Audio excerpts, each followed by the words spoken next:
Welcome to Payroll System Podcast. I'm Mike. And this is Orlando, and we're on episode 219. Yeah.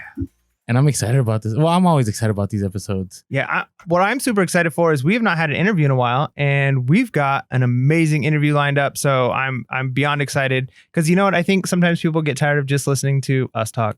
Well, at least they like listening to us talk. Let's hope so. Right? Well, I hope so. I mean, it'd be terrible because then we'd have to always do interviews, which then people be like, oh, you guys can't stand on your own. So hopefully our podcast is okay. Now, what I love about this person we're going to interview is that, you know, I always talk about there's a lot of resellers that are behind the scenes. Right now, she has dropped some YouTube videos in the past and they're great. But she hasn't done that in a little bit. Maybe she needs to. Again, I don't know. It's up to her. But there's people that are making things happen. And they're actually quality resellers. They're not making, they're not doing reselling to make a YouTube channel. Right? Yeah. It's the reverse. They're actually resellers and they can't make the YouTube channel because either it's not profitable compared to the reselling or they're just busy. So just hustling. And yeah, and that's kind of what we like, because we like that, we want some people who are real hustlers. And so that's why we set up real interviews, because here at Payroll System Podcast, real, relevant, and reselling. Yeah. And I like getting people that haven't been on, well, I think she might have been on a podcast or two or YouTube, but this is the first on Payroll System Podcast. So Anya, also known as Resellicious on all the social media accounts. So, Anya, how are you? Tell us a little bit about who you are to our listeners. Wow. Thank you so much. I'm good. So yeah, my name is Anya, aka Resellicious on Instagram. I've been a reseller for 5 years and coming up on my 2-year anniversary in February of being a full-time reseller.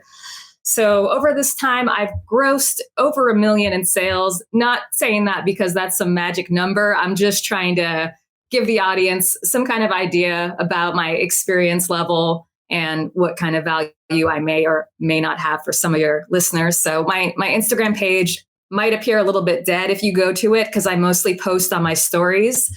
I talk about everything from my sales journey to news about various selling platforms. I talk about my financial goals. I like to share some humor now and then and some jokes with people. So I just want to thank you guys for inviting me to your podcast today. I'm a regular listener. I also post about you from time to time. You do. And it's a great quality show. It's really good. Oh, well, thank you so much. So you've been reselling, you said, full-time for a little while now. What did you do before reselling and kind of what led you into reselling? I think I kind of confused people when I explained what my job was. So I kind of just say now the closest thing to my job. I basically worked for an internet marketing company in the advertising department. And I started out as an SEO content writer. I'm surprised how many people don't know what SEO is, because I would think resellers would understand. You have to optimize your eBay listing. So I would think people know what that is, but they really don't. So can you explain it real quick? Because there's probably people that don't. I can. I mean, I don't know how interesting it is or not, but it's search engine optimization. Basically, when you have your own website, when you're selling something that's not through eBay or through Amazon, you have to get yourself in a position on Google where people can actually find you. It's a really competitive thing to do. It takes money. It takes having a really good quality website and showing Google that you're a good quality site, basically. So there's companies that do this for a living. People pay them thousands of dollars to get them traffic to their sites. And that's the industry I came from. All right. So let's land there for a moment. I know we're going off script, right? This is an organic podcast, but you mentioned SEO. So what comes to mind is you have this background, you understand it, right? But instead of having your own website, you still sell on eBay and Amazon. Why is that? So, yeah, what I learned, for the past year and a half was the first time that I had my own products to put on a site, but I was reselling products. So I'm reselling things from Ross, Marshall's, thrift stores. So putting this all on a website and then marketing on Google and having people come to this webpage that just has a bunch of random stuff, you're not going to be very successful doing that because it just doesn't look legitimate.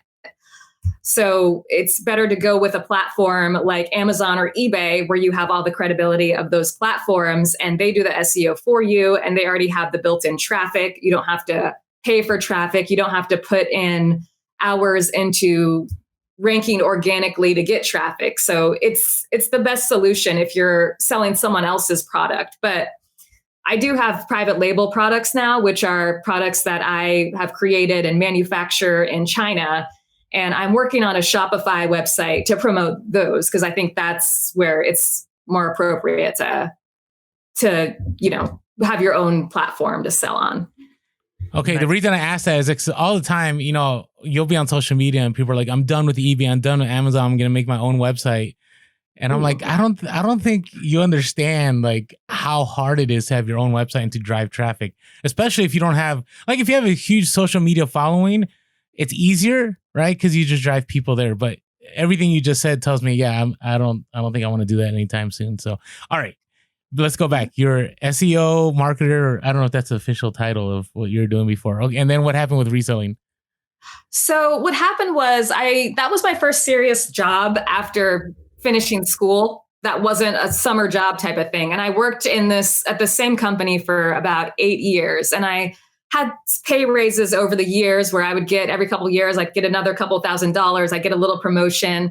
And finally, I was making what people say is the average American household salary. So I'm supposed to be set at this point. But I was really not set at all. I was able to finally, for the first time, pay all my bills on time without incurring any late fees. I had about $350 at the end of the month, if I budgeted correctly. That was discretionary income for me. And I started reading about financial literacy and realized I needed to be putting away about $5,500 a year in a retirement account.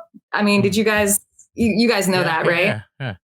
So something wasn't adding up. I have $350 at the end of the month. That means that if I want to save for retirement, that's going to take every single cent I have and then some. And how am I going to save for a down payment on a house?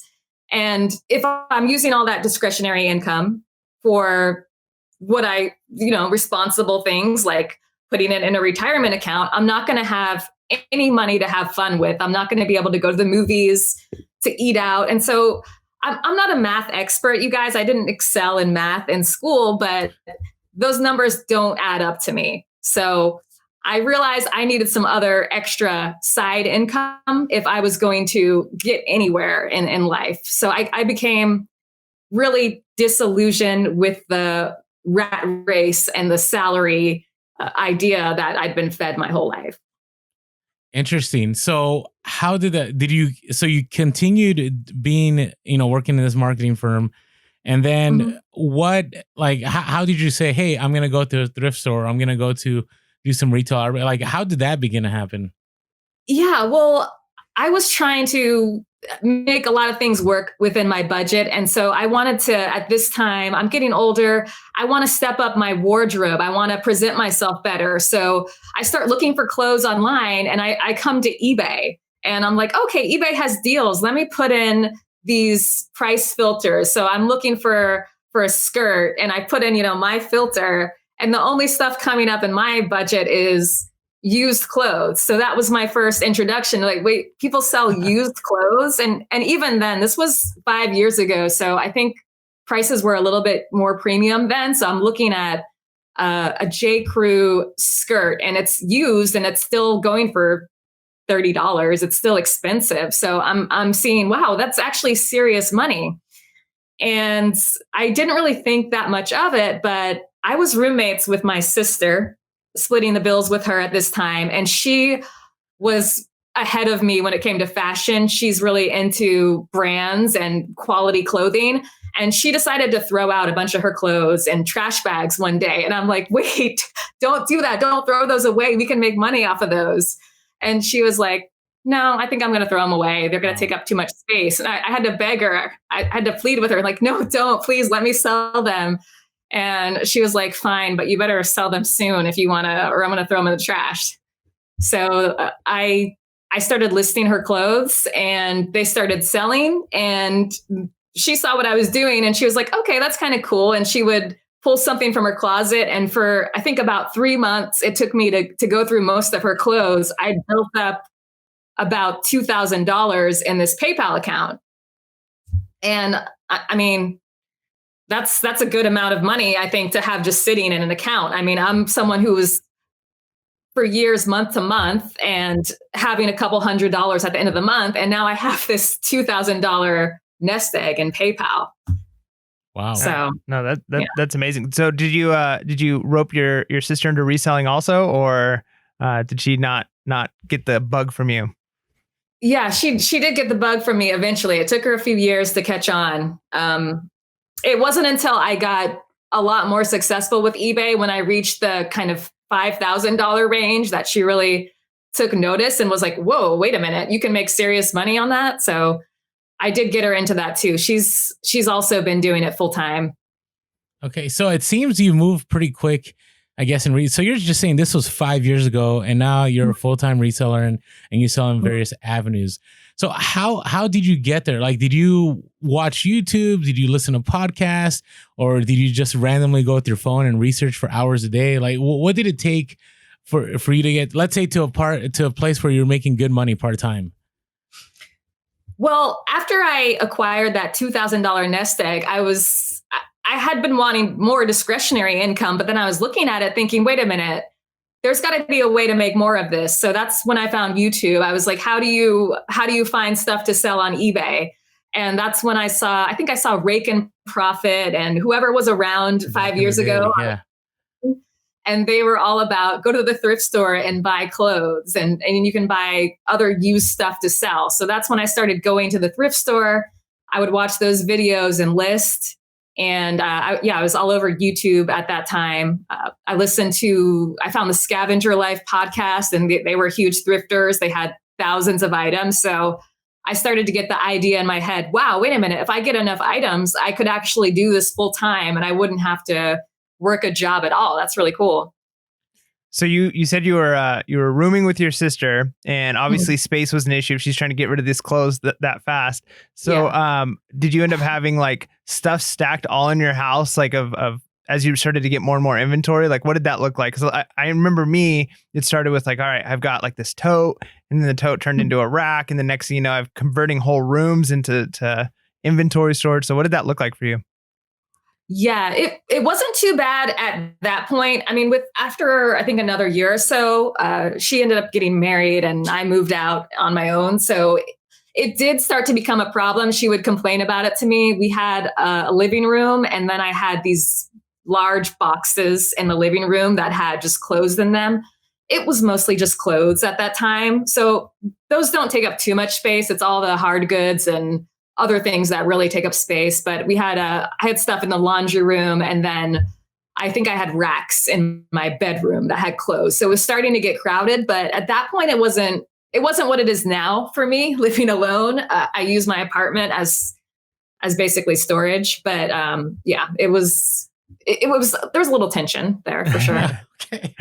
All right. So tell us about your model now. Like, what platforms do you sell on? Are you about having, like Scavenger Life, and even myself, I'm very big on having a huge inventory and just waiting for people to buy, where there's other people that are like, hey, let's sell it real quick and let's turn that cash around. So what's your current model look like as far as reselling? Yeah. As far as sell-through rate and stuff I aim for, I mean, I think I have a mixed model. I'm not really all fast. What is it? Fast nickel. Yeah. Or slow dime. I just have a mixture. I like to keep my conversion rate at about, I think on eBay, it's about 15% per month that I turn over. And so if I notice I'm adding more stuff, but I'm selling the exact same amount I was selling 2 months ago when I had fewer items, then I need to lower my prices, and there's a price issue. I need to speed stuff up. But I try to go for an ROI where with retail arbitrage, I think I average around 75% right now. So some things are outliers on the high side where they'll bring 100, 150%, and some things are 50% and lower. I try to mix it in and maintain stable sales, most importantly for me. Okay. So talk to me a little bit about, we get this question all the time, and it's, how do I know when to be a full-time reseller? Like, how do I know when to leave my job?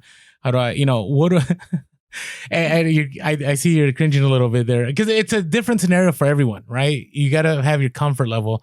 There's some people that will drop everything and just quit and go, I'm done and I'm going to start reselling, and they have zero inventory.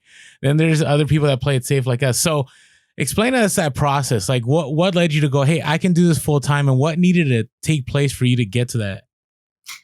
Yeah, I know. I know Mike has said he just plans on being part-time forever, right? He doesn't have any desire to go full-time.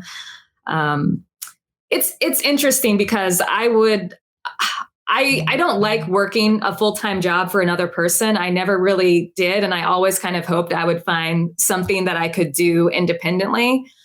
So as soon as I realized there was money in reselling, I wanted to work toward being full-time. And I noticed from social media that there were people who had crazy high sales. There's people selling $1 million a year on Amazon who, for whatever reason, they can't go full time. It's just not enough to replace what they're making in their job. And then there were people who were making less in sales than me who were full time. So it was really interesting. For me, I kind of did the numbers and I decided I needed to be at least $25K a month to be comfortable going full time, because not only do you need to pay yourself a salary, but you need to make enough extra so that you can invest a little bit more in your business every month so that you can keep growing your business. So that was my goal. And really adding Amazon is what got me there. With eBay, that's really, really hard. eBay's secondary to me to Amazon. And I didn't start Amazon until 2017. But within a year of doing Amazon, by December 2018 Q4, I ended up doing 50K or about 50K. I think it was like high 40s on both eBay and Amazon for the 30-day period of Q4 that had the highest sales. And that was a doubling from the previous month. So it's not like I was maintaining that consistently for a long time. But at that point, I was like, wow, I think I can actually do this pretty soon. I think I can go full time. Nice. And it's interesting that you said that some people make $1 million on Amazon and can't go full time. Yeah. Gross is sometimes gross what happens to it once you actually do the math and you take your net home, right? No. And it's interesting. It's just, I've seen it and I haven't heard a lot of people talk about that. So I'm interested, Anya. Why do you think that is? Why do you think that is? Like, you can make $1 million on Amazon and you still can't go full time. Yeah, it's interesting. I look at people's numbers and I think no matter how much someone makes, it seems like we all pretty much make the same income, no matter what our sales are. Nice. At the end of the day, I think a lot of those people that do a million, they do wholesale, so they have really small margins and they have some wholesale connection, but they're not making all that much profit, perhaps, or it takes a lot to, unless you're doing that solo all by yourself, you're paying employees and you're having a warehouse and you're having maybe 10,000 in expenses plus per month. So I think it's just a different business model usually for people who get up to $1 million. Most people don't do that $1 million from them alone listing on eBay. I mean, you'd be pretty rich if you were just listing by eBay. All thrifting. Yeah, you'd be sitting pretty well. So I really appreciate. Go ahead. No, I said I really appreciate you sharing that, because we always say that on the podcast. Like you look at numbers, you can get easily discouraged, but those numbers, there's so much to them. Even the 90-day total, right? You look at the 90-day total, you see people that put 50K, but it could be like 20K shipping. It could be 10K cost of goods.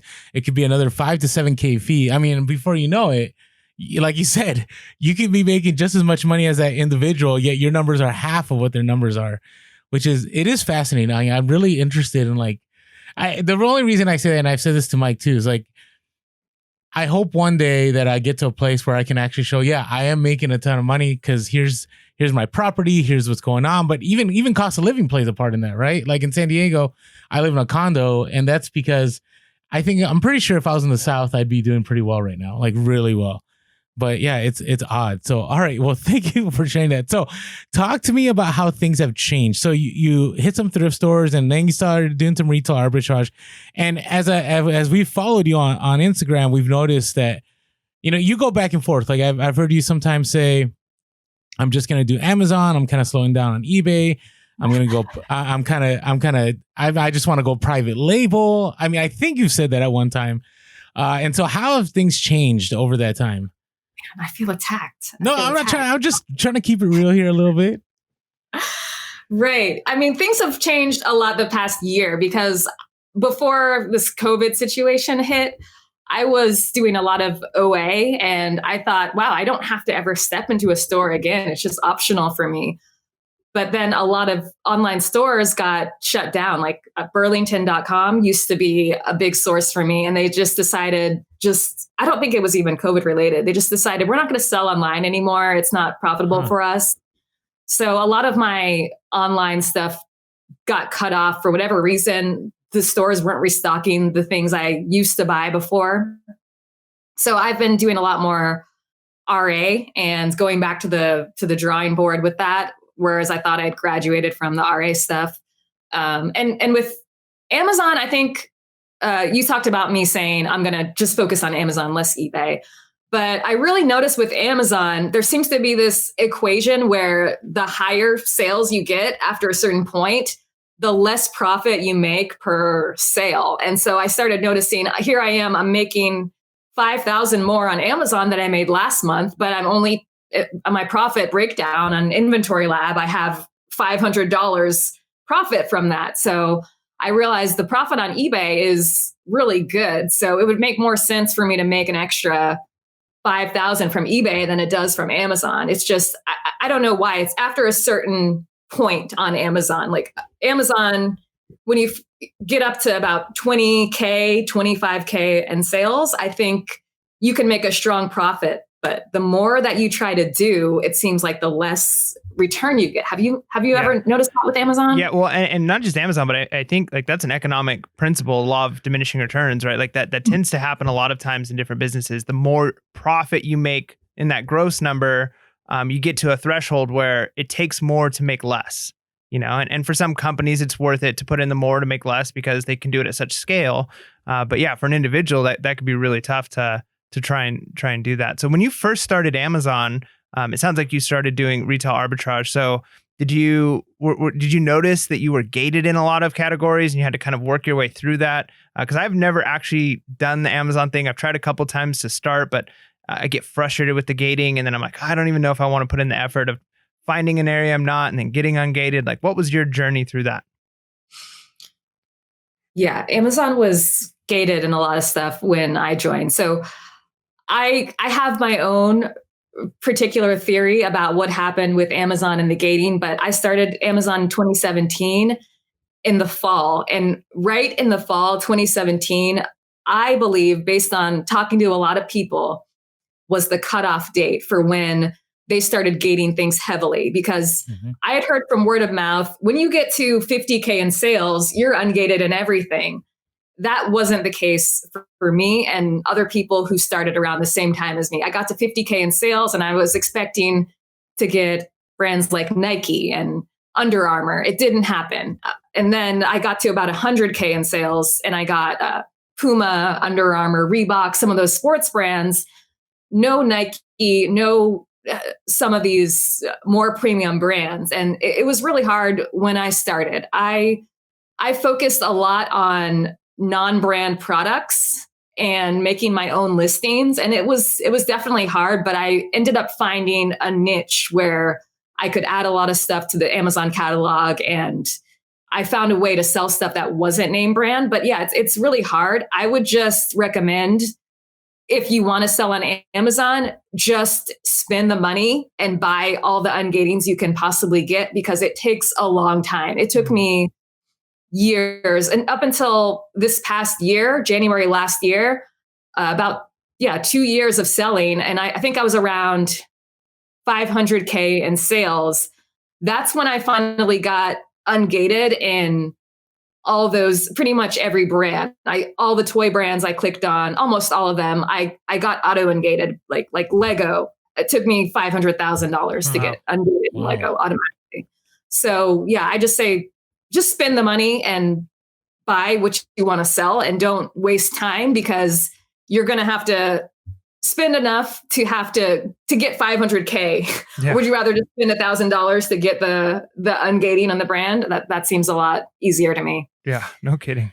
So I wanted to validate Anya for a moment because you had asked me about do we find the same thing with Amazon? The more money you make, the more sales, the less you make. And the year before I went full time, I made a good amount of money when I was part time on Amazon. And then the next year was the year where I bought like the Toys R Us liquidation, and I came across all these things, and I spent hundreds of thousands of dollars, and I ended up the same. Like it didn't. I thought if I just keep throwing money, I'm just gonna make more money. Like, and I'm talking about hundreds of thousands of dollars spent, and it was different. And this year I actually made more than the previous year, and I spent a little bit more, but I was smarter. Like my ROI had to change. I wasn't chasing hot items. I was, doing some of the, not this year, but last year I was doing some of the creating your own listings. That does help. It's kind of weird how that happens, how you create your own listing and it still sells, even though there's no SEO, there's no advertising. It just kind of sells. And you're like, this is kind of strange. Like what caused somebody to go on here and go, I want this specific product, but it happens. So yeah, I agree with you, Anya. I think it's, if you want to make good money on Amazon, there's just my just the conclusion I came to after studying a lot of individuals, that you end up like with 10% margins. And once you start becoming $1 million seller, you'll make like 10, maybe 10% is like a good number. But it's like you said, Mike, like some retailer, I think like Macy's and Target, they make like 3 to 5% a year. Right. And these are $1 billion companies. Right. So yeah, I just wanted to validate what you're saying, because I do believe with Amazon, it's really a tough game to have super profitable ROI on all the stuff you source. So, all right, let's switch things up a little bit. I'm really interested in your private label here, just because. Oh yeah, tell us what the product is and where are your manufacturers? How can I get in contact with them? Okay. Before we go there, which we're not going to, but the reason I'm really impressed by you, Anya, is the fact that all the time, you hear that, private label is really difficult, right? Private label, you need like 20. I've heard numbers from 5K to 30K, right? I've heard people that spend 30K to get private label saying all these people trying to sell you on 5K label products, private label products, they're not telling you the truth. They're not telling you how much the cost actually is. And then also, it just seems that like you need to be like in the know, like you need to be around a certain group of people, and you need to like, hire people to do this and do that. But it seems to me that you went like the, not saying the YouTube route, but you applied what a lot of people do with eBay. Like they go to YouTube, they listen to podcasts, and eventually they gain enough knowledge that they figured things out. And it seems like you've done that and you've been successful at a private label. So tell us about that journey.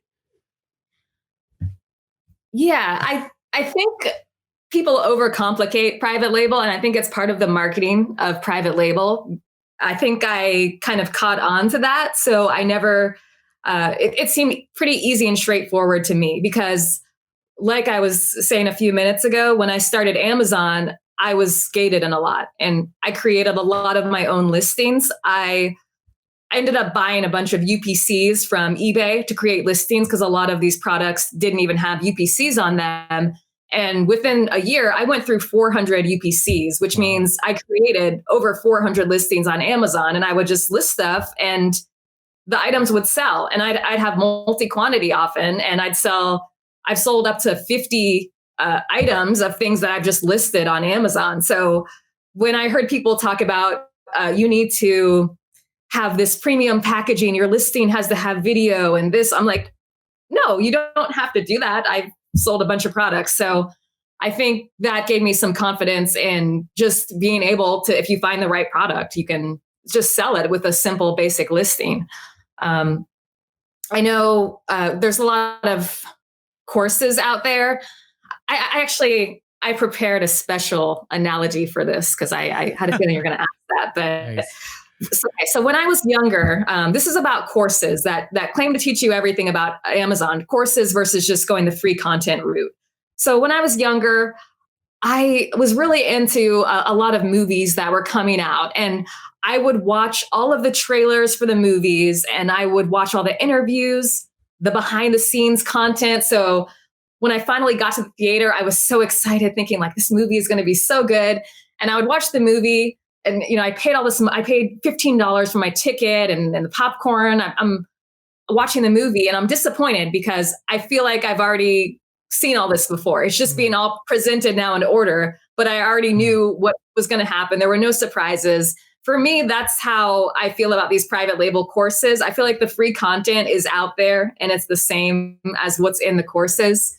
You just have to know the steps. And for me, what I thought I didn't know was how to do product research and find a product. Like, how do you choose? That was the biggest dilemma for me. And I felt like I can figure out how to ship the product from China to the Amazon warehouse. I mean, there's a video that tells you how to do it. It's not going to be different from a video in a course. There's really not, you contact somebody and you, a freight forwarder, and they help you out with it. So there's really not a whole lot that I felt like I could get from a course. So I just listened and I recommend to people, it is expensive. So I say, start listening to free content, find a few podcasts or YouTubers that you can listen to on a regular basis and get to know the process and start setting aside some money or a plan to put money into it. Cause it's going to take a while to save up. I think 5,000 does work for a product. You could spend more. I haven't spent more than, I think just under 8,000 for, it was actually 2 products, 2 variations, but I don't think you need $20,000, but just start learning gradually and just fill in I don't know. That's my advice. Just learn it slowly over time. So is it as easy as I'm seeing on TikTok where I'm seeing these 18-year-olds on I know you're rolling your eyes. I see on TikTok, I see these 18-year-olds go, listen, this is how you do it. You find a product and they're using whatever Chrome extension, right? Maybe they're using Jungle Scout. I don't know what they're using, right? It depends. And they're like, look at this product and see how much they're selling a month.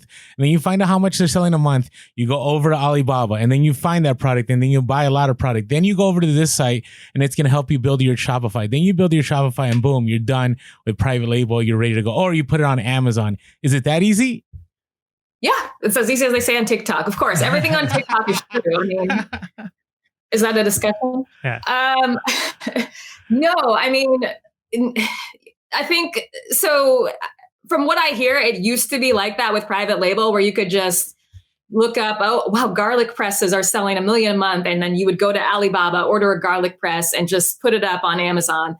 But now I think you need to really customize your product, and they call it differentiation, make your product stand out. All of mine are custom. I have someone on Fiverr or 99 Designs customize everything from like the colors of the product and certain features fine-tuned. I've had 3D modeling done, so I have my own custom mold for how something is made. So I don't think it's easy to just pick a generic product, buy it, and list it. I've noticed there are generic products listed on Amazon, but those defeat the purpose of private label, because if it's a generic listing, anybody can jump on the listing. And then you have the whole price tanking thing. You might have Chinese sellers coming on it and really tanking the price. So I think the advantage is in customizing your product a little bit. And it's become more hard to launch your product. Launching your product is basically going from having a listing on Amazon that no one knows about to getting reviews on your product and moving up on the search results so that you show on the first pages of Amazon. That's become a lot harder to do. People used to use tactics like giveaways, which Amazon frowns upon now. So it takes a little bit more time, and that takes some money to do as well. So you should have budget for the marketing aspect too. But no, it's that simple, but it's not that easy. There's going to be a lot of work in promoting your product, choosing your product, customizing it. And it takes, I say you probably spend about at least a month on working on fine tuning that product. And then from there, getting that to a supplier, it takes another 3 months from production to checking the product, getting a sample, to getting it shipped to Amazon. So it does take a very long time. It's not that easy. Okay. So on the scale, obviously private label is probably further along the scale as far as the difficulty and knowledge you need to have. And then maybe just going to a garage sale or thrift store and picking up something, putting it on eBay is probably on the lower end. So would you say that doing something like that, doing private label is not for everyone and that only you have to have certain like mindset or personality for, or do you think it's something that more people could do? It just, they might be afraid of it. Yeah, I think more people are gonna start doing it in the future. Actually, I think anybody can do it, but because it is expensive and costs thousands of dollars, it's not going to be cheap. Not everyone wants. If you want, what comes with private label, unlimited income potential. Basically, if you get the right products in stock, not everybody wants reselling or having their own business to be their main income. So if you just want to make $2,000 a month, it's probably a lot easier and safer to just go to thrift stores or do retail arbitrage and make that money. But for me, I have a goal of making a lot more money. So I think for me, I want to tap into this higher income potential that I don't really see with reselling because there's so many stumbling blocks with reselling. You have competitors on the listings with you. You don't control the supply. So you might find a great product for a month or two. You can buy that product, make a lot of money, and then you never see that product again in your life. So it's something for people who are kind of tired of what traditionally happens with competition coming on listings, with not being able to find the really good selling products. You can just create your own really good selling product and buy a ton of it. But it's kind of like a wholesale too. It's like one wholesale product isn't going to change your life. Like I think I have 7 private label products and people are like, wow, that's amazing. You're so successful as a private labeler. But if I said, hey guys, I'm doing wholesale now. I have 7 wholesale products. They wouldn't, I don't think people would think, wow, you have 7 wholesale products. You're Some set. people Wow, would. I mean, you think they would? Yeah, I mean, wholesale is still. So I look at it as the bottom, like the easiest barrier of entry is eBay. Like it's the easiest, right? You can sell anything, pick up anything, and then that's thrifting. Then retail arbitrage, it's a little more difficult, and then after that, you get into Amazon, and then merchant fulfilled. Then you go Amazon FBA, and then after that, it's wholesale, and then I think it's private label. Because wholesale, you got to find distributors, right? You got to get uncomfortable. You got to be willing to make, and I don't know how many phone calls or what it took, but you got to be able to make cold calls. You got to establish yourself as a business. And I mean, now it's a lot easier because we've had, I think a lot of YouTubers have now openly shared like, hey, this is how I got gated on toys, right? So they're buying toys wholesale, but man, the profit margins on those are just horrendous. Like I couldn't go down that road. But private label to me, I mean, I have a lot. This is why, and not the only reason I wanted you on the podcast, but I wanted people to hear that you can do it on your own. Like it doesn't require, it does require money, and it does require, I think it requires a lot of time, right? You shared one time, I saw on an Insta story where you're like, this took several hours on YouTube, listening to all these podcasts. Did you have failed products too, Anya? Yes, I guess I feel. Do you mind sharing that without sharing what it is, unless you want to? Like, what happened? I still have hopes for it, so I don't want to share it. But okay. It's a. You don't have to tell. Just don't tell us what it is. Just what happened. Yeah, I had 2 really successful products last year, and those 2 products, they're a variation. Those have done over 100K at this point in the past little bit over a year. So I made something kind of derivative of that product, but I was looking on Amazon, and I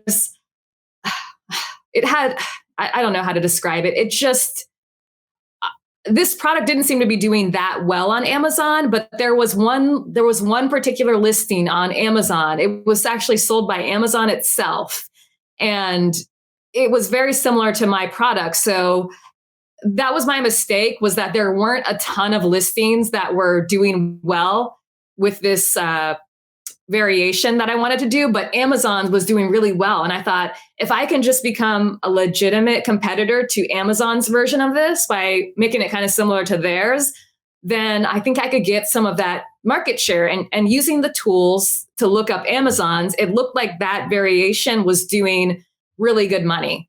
But unfortunately, it was just a dud. It's just been sitting there. I can't get many reviews on it. It's just no one's interested in it. And I should have, one of the rules with private label is you're supposed to look at the whole first page and make sure that the whole first page is filled with products in that type that are doing really well. And I thought somehow that maybe people just hadn't caught on to it, and Amazon, was the only one that had, but that wasn't the case. But I'm building a Shopify site right now, and I think that there is actual traffic and demand for this product, but just Amazon, for some reason, is not the best place to sell every type of product. So I'm still hoping to make some profit off of it eventually. And when your competition is Amazon, I feel like it's going to be a little bit more challenging in some ways too, because I don't know what all they do on the back end, but I'm sure they're going to promote their version a little bit more than they're going to try and promote yours. So, right. And for me to promote, I'm going to have to pay a lot of money, whereas they can just put their stuff wherever they want to put it. Mm-hmm. For sure. They do what they want. So, okay. Now you had mentioned, and I don't know if you want to, but I know we have a lot of listeners that have no idea what you're talking about. Like, hey, looking on how well a product is doing on Amazon. Oh, right. Right. So are you willing? I can share on a future podcast, but are you willing to share, like, how could somebody find out? Like, you want to know, hey, is it worth it? Like, is this product, how many sales are they making? How much do they sell a day? Like, what are some of those tools?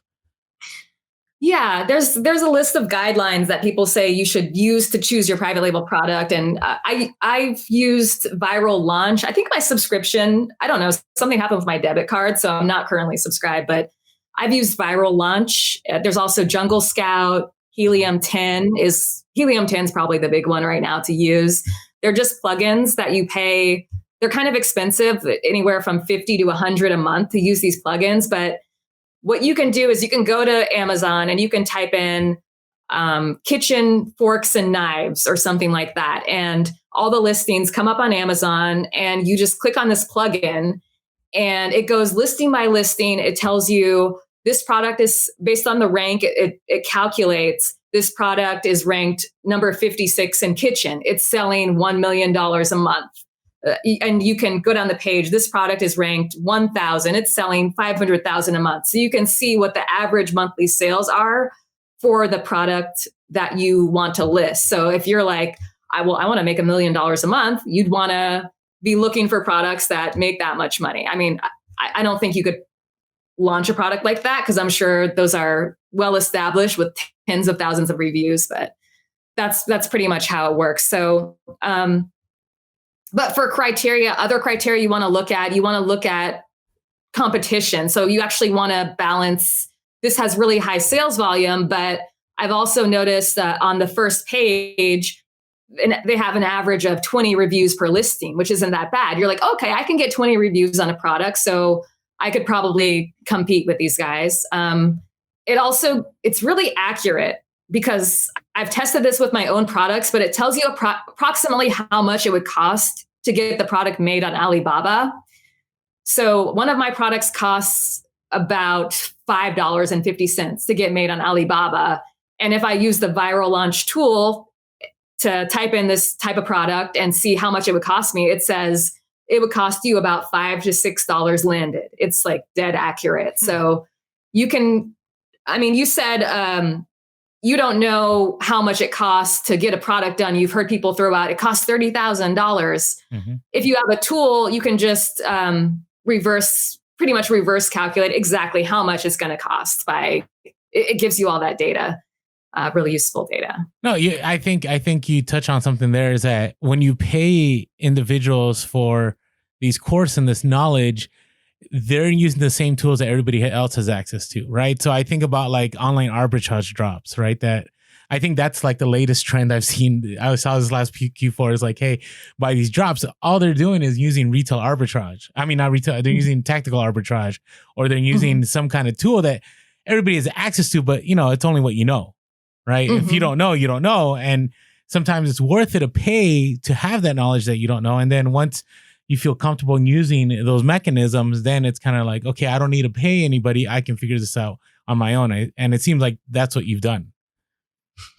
Yeah, I mean, there's dozens of product research videos on Amazon, and I've watched several of them. They more or less give you the same criteria. They say, you can search for a product based on criteria. You can say, I want a product that does an average of 20,000 a month. I want the average reviews on the page to be 2 reviews. Like, you don't want any competition. You just put in what you're looking for, and you can select the category. I want it to be in the kitchen category.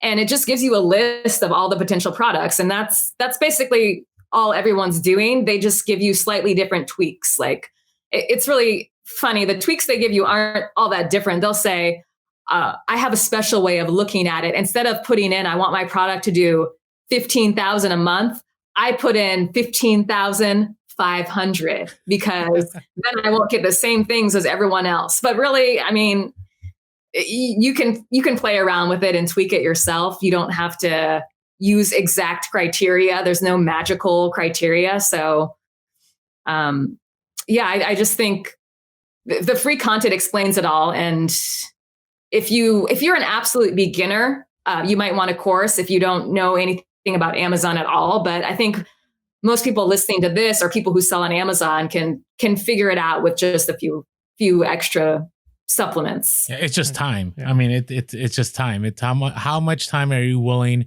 to research and figure out what's going on? So real quick, so as a consumer on Amazon, I rely heavily on reviews and make almost all of my purchases based off of what I see in reviews. So with new products that come out, like you said, or somebody doing those kinds of listings, are there ways that those reviews, at least some of them in the beginning, are maybe not legit? Like, are there people who are finding ways to get their items up higher by paying for reviews or fake reviews? Like, what does that look like? Not what you do per se, but just since you probably have a little bit more background information on what others are doing to compete against you, what should I be looking for as a consumer on Amazon when I'm seeing reviews? I'm hurt that you think I would know anything about that. Well, I just mean, I'm sure you know that other people, you got to know your competition and what they're doing. Yeah, I actually don't know what they're doing, because sometimes I see their reviews and I'm thinking, there's no way. How did you get those reviews so quickly? Amazon has really cracked down in recent years on reviews. So I don't really think you have a whole lot to be worried about if you're seeing reviews. But for my personal standards, like if I see all their reviews are from January 2nd, 2020, and they have 100 reviews, they're all like in the same like 3-day period. That looks really fishy. Like, you should be accumulating reviews over a period of time. So that's something to look out for. That means they probably did some kind of promo giveaway or something where everyone is just leaving the review at the same time. But Amazon's really cracked down on that. I mean, if you if you have a family or a friend leave a review, they can tell. Wow. They have ways of telling that you did that, and they'll penalize you. So I think people are getting reviews pretty legitimately. They might be using some type of giveaway third-party service, but you can't really force a good review. Even with these services, if you see a lot of 5-star reviews, I mean, people probably are pretty decently happy with the product. I mean, it's pretty legitimate these days, I think. Nice. Okay, so I have a question about your full-time reselling. So, in my schedule, like I'm like the last person to ask about how disciplined are you about scheduling the fact that you're not working all the time. And it seems to me like you're one that I know you keep late hours. I get that, because sometimes, you shoot us a DM, right? And it's like 1 a.m. I'm like, it's kind of late, like out there in Florida. But I'm interested, like, what does your week look like, and how many hours do you think you put in? Ooh. So I used to be way more disciplined, especially at the start of this, but I've gotten just so much more relaxed.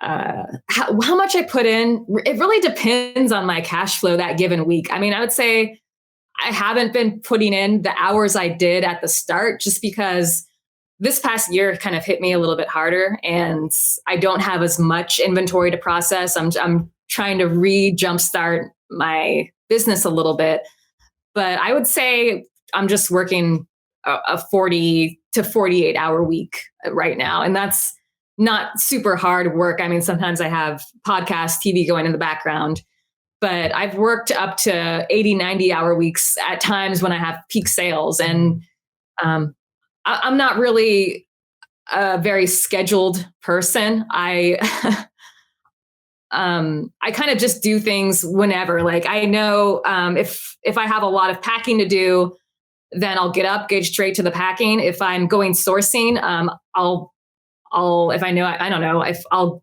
get in my car and I might go sourcing for 8-10 hours, one day a week, but I don't really hold myself to any specific time windows. I just kind of know I have this much money. I have to spend it this week. And I fit in just where it fits in for me. Okay. No, I'm a lot of the same. I think I work extra hard when the cash flow isn't there.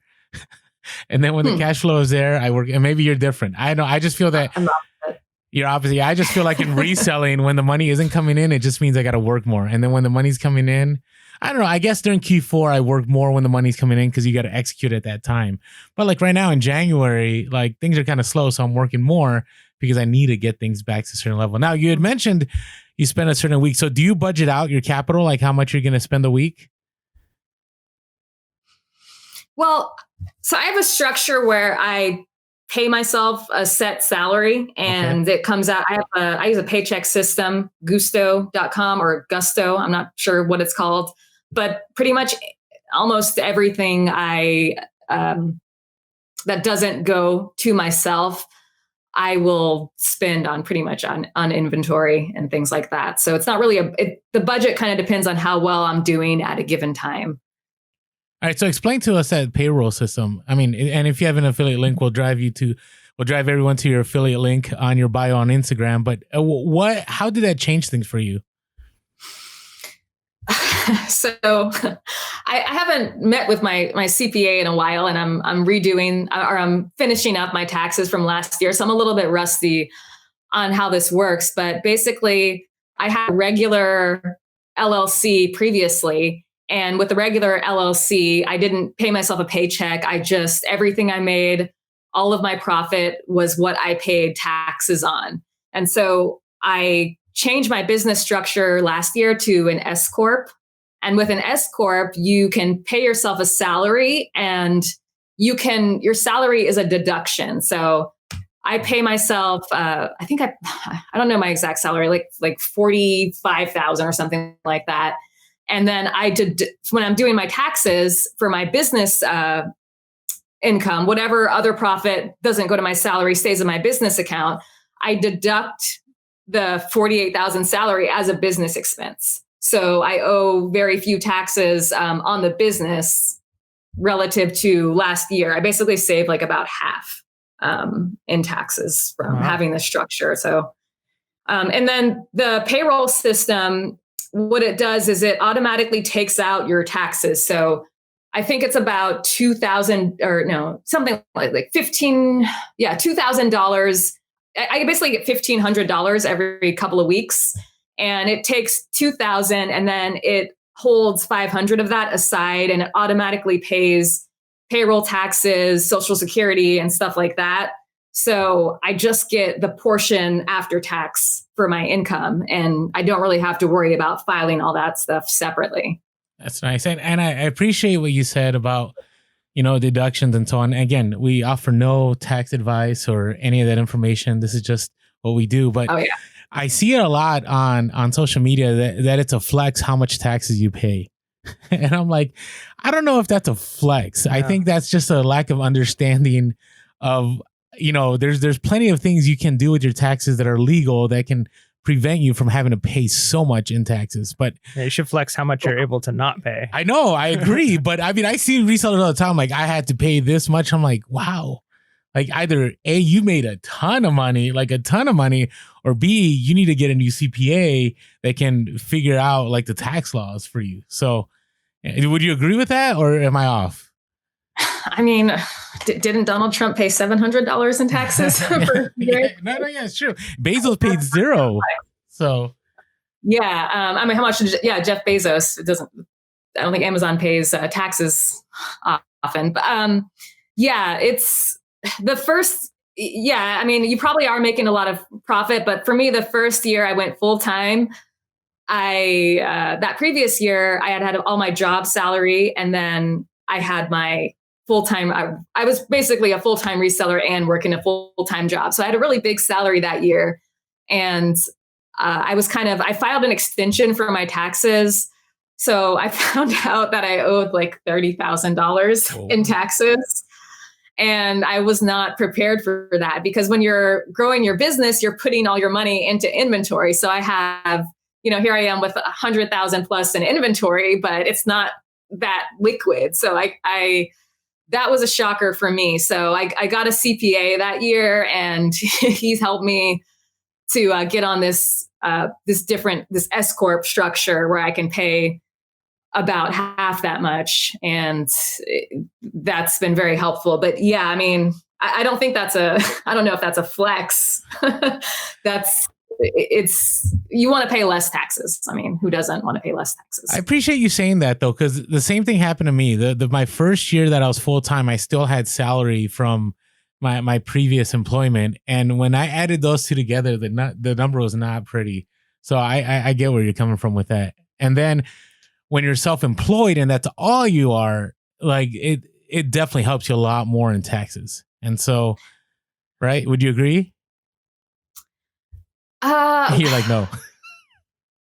I mean, yes and no. It helps you with taxes, but it kind of hurts you, because when you're self-employed and you're depending on reselling, you need to reinvest more money. So true. when you have a huge chunk, 15%, 20% going to taxes, that's money that you're not gonna be able to grow your business as quickly. So okay, all right, keeping true. it real here. That's right.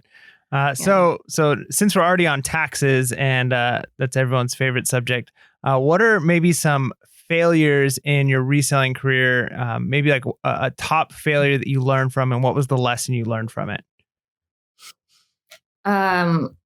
You should really be prepared to pay your taxes. That's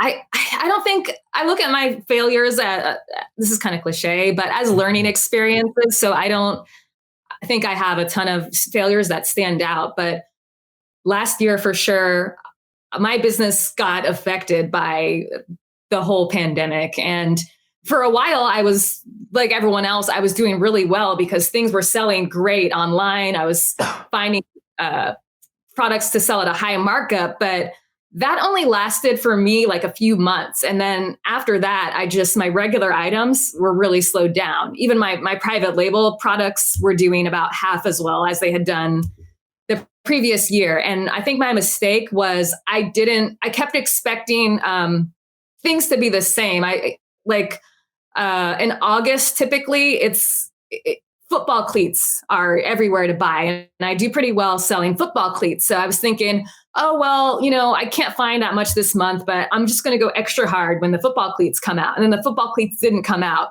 And I kept waiting for things to happen, and they weren't happening. And then finally, at one point, I had this wake up call, like, wait a minute, this is not like last year. I need to really kick myself into gear and find a new way to find products and start from scratch, because my bullet points are not working for this year. So last year was a drop for me versus the previous year. A lot of people, they gained the COVID 15. Have you heard of that? Oh yeah. The 15 pounds. Well, I lost the COVID 100K because I dropped 100K off my sales compared to 2019 and 2020. Ouch. And it's sad. But I didn't realize I needed to pivot until it took multiple hits for me to realize I need to snap into gear and figure out how to make this year work for me. So that was my failure for last year. Hey, I appreciate you being real about that, though. I mean, that's an important lesson. I mean, pivoting is so huge, and it's interesting hearing from someone that pivots a lot. Like you've adapted a lot, right? I mean, and you're still full time. It's not like it got to a point where like you couldn't do full time anymore. It's just you figured things out and you had to change. So, what are the changes you're making this year? Yeah, changes I'm making this year. Well, because one of the things that's slowed down things is Amazon itself. Amazon's taken a long time to check in inventory. So I've really increased my merchant fulfilled sales. I think about a quarter of my sales last year ended up being merchant fulfilled. I was strictly all FBA prior to this, except for in Q4. I would only do FBA no matter what. Now I'm doing merchant fulfilled sales, and I'm learning new niches. Like right now, it's Valentine's Day coming up. So I'm focusing heavily on candy. And I used to just sell the same products year round, like apparel, the shoes, some of my other niches, but those aren't doing as well. So I'm trying to learn new things that are hot and relevant to make sure I have consistent sales. And just that means a lot more research at the computer, which it's not fun to when you've kind of groomed your business to do a certain thing. You kind of have it on autopilot. It's not fun to go back to the drawing board and get in that research stage again, but that's kind of necessary for me right now. Okay. But that's good to hear. I understand where you're coming from. I mean, I was on autopilot for a while, and then COVID made me make changes, and now I'm back to the drawing board, I think, again, because things have kind of switched up since Q4 to Q1.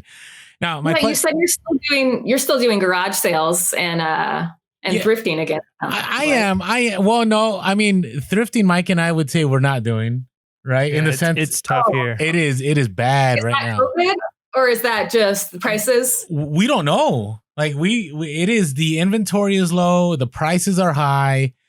It's just I mean, I'm doing way more retail arbitrage as far as eBay goes than I've ever done before. Yeah. We can buy from a thrift store a pair of tennis shoes for $40 that we could resell for $25. Is about how bad the prices are right now.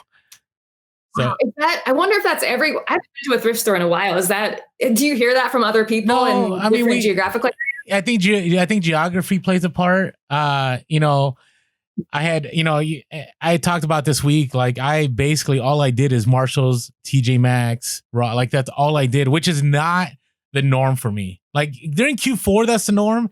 But Q1, I'm in the thrift stores and my garage sales. I'm doing all this. And man, I mean, the other day, I know because of COVID and also because some of the, political stuff going on, I think people are more just holding on to their stuff. I don't know what's going on, but even out here in San Diego, and we'll talk about this in our update episode, like garage sales, we would have about 400 or so happening in San Diego, and now it's about like 100.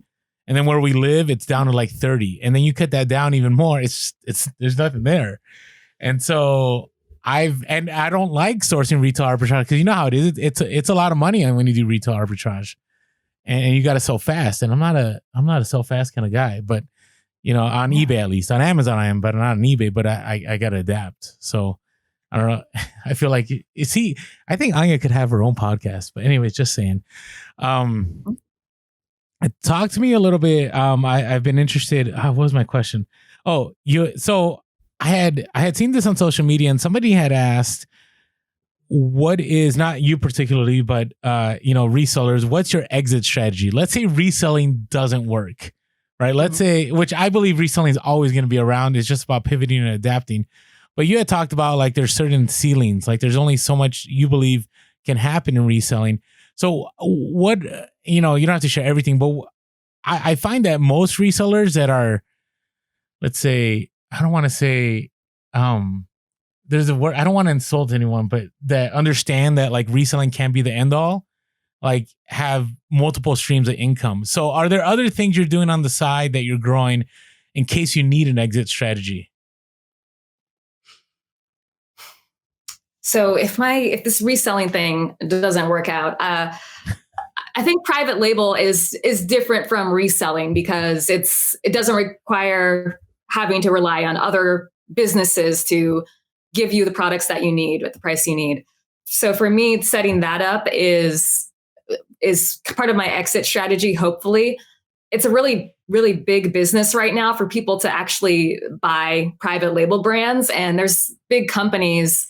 One of them is called Thrasio. They're actually the first company to reach a 1 billion, or the fastest company to reach a $1 billion valuation profitably. Mm-hmm. And they're a company that just buys Amazon private label businesses, and then they improve the brand's products and their listings.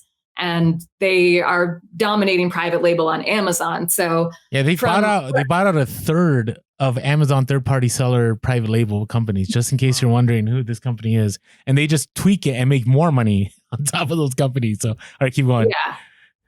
Yeah. And actually the one of the guys who works there, the software I was talking about, Viral Launch, he's the guy who created that software originally and was the CEO, and he now works for them. So these guys are very knowledgeable on just how the whole private label thing works. But I would ideally like to create a brand that I could get running profitably and then sell to one of these companies. From what I understand, they'll pay you a standard is about triple what your annual gross is. So if you're selling like $200,000 a month, then they'll pay you like $600,000 for your brand. I think that's what the numbers are.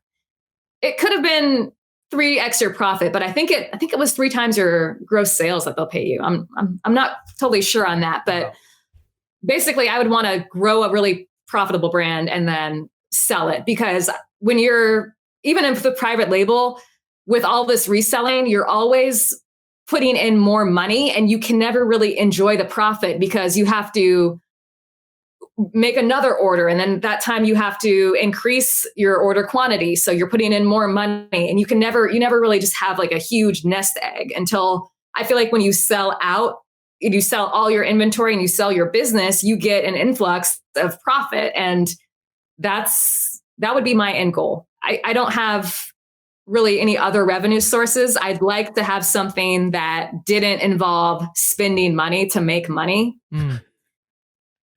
That's a hard one to find though. But no, I just the reason I ask, I see you dabbling in the stock market a little bit. I see you dabbling in other streams of income. And I think all of us have kind of done that since COVID. Like we've all figured out, like, yes, reselling, you can definitely go full time. You can definitely make a living, but it's very wise to have other streams of income, because either you're going to always have to be pivoting like crazy, or you're going to have a large stockpile of money saved up in case things get kind of rough for a moment. And I mean, even myself, I'm thinking about this last month. I'm glad I made a lot of money in Q4 so I can kind of ride out, the slowdown right now. Maybe I'm the only person that's had slow sales. I don't know. Your sales been good, Anya? They've been better now that I've been focusing in on this Valentine's Day candy is doing good, but yeah, they've been slower in general for several months for me. I'm starting to get it. I feel like to gain control again and to start increasing again, but it's still down compared to last year for me. All right. Hey, do you have a last question here? Yeah. So, if you've listened to our interviews, you probably know this one's coming, but I like to always ask the people that we interview, what is like maybe like a life lesson or a life motto that you go by? Because we have a lot of people who listen who are just starting out. Sometimes we have a lot of listeners who are like 16, 17. They're just getting into this. Maybe they're just starting a family, or they're kind of new into their career. And I always find it helpful to get like the 1 or 2 things from somebody that kind of guide them in their life, or guide them, or pieces of advice that you could offer to our listeners.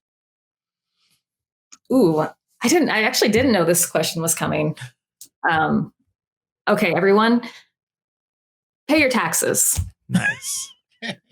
No, I actually, a motto. I'm not, I'm not really a motto type of person. Same. But I do, here's what I do think. I strongly think that you guys have read, I think, Napoleon Hill on some of your book things.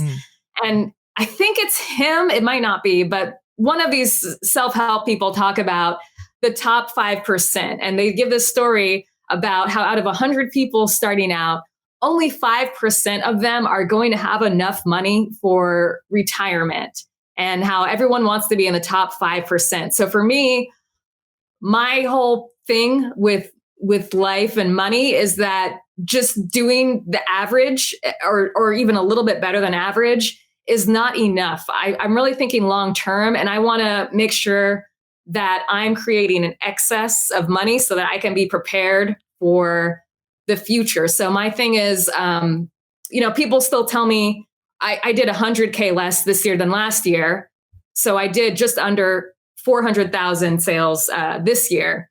And people are like, that's great for a person by yourself, a single person. That's really good. But for me, it's really not enough because I'm trying to advance and get to a place where I have plenty of excess so that I can start saving and doing those things that are going to provide me with security. So just, maybe average is not enough is kind of a motto of mine. Nice. I like it. That's good. That's good. All right. So based on everything we talked about, we touched on this a little bit. Where do you see reselling in the coming years? Do you see that eBay and all that's going to still pan out? Do you think Amazon's going to get more difficult?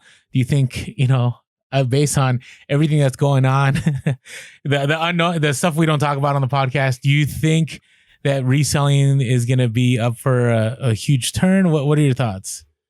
Just speculating.